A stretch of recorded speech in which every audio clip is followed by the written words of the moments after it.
ARTV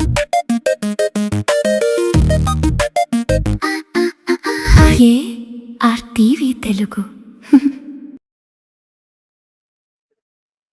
Vijayawada ఇంద్రకీలాద్రిపై సినీ సందడి నెలకొంది. Tollywood young and promising hero అడవి శేషు ఇవాళ కనకదుర్గమ్మ వారిని దర్శించుకున్నారు. ఆయన నటించిన లేటెస్ట్ యాక్షన్ థ్రిల్లర్ డెకాయిట్ ప్రపంచవ్యాప్తంగా ఘన విజయం సాధించి బాక్సాఫీస్ వద్ద రికార్డు వసూలతో దూసుకుపోతుంది. ఈ నేపథ్యంలో అమ్మవారికి కృతజ్ఞతలు తెలుపుకునేందుకు ఆయన ఆలయానికి విచ్చేశారు. ఆలయం వద్దకు చేరుకున్న అడవి శేషుకి ఆలయ అధికారులు మర్యాదపూర్వకంగా స్వాగతం పలికారు. అమ్మవారి దర్శనం కోసం ప్రత్యేక ఏర్పాట్లు చేశారు.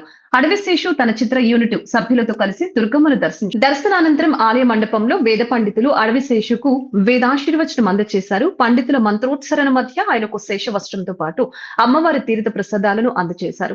తన సినిమాను ఆదరిస్తున్న ప్రేక్షకులకు ధన్యవాదాలు తెలుపుతూ అమ్మవారి ఆశస్సులతో మరిన్ని మంచి చిత్రాలు చేస్తానని శేషు ఈ సందర్భంగా మీడియా ముఖంగా ఆనందం వ్యక్తం చేశారు.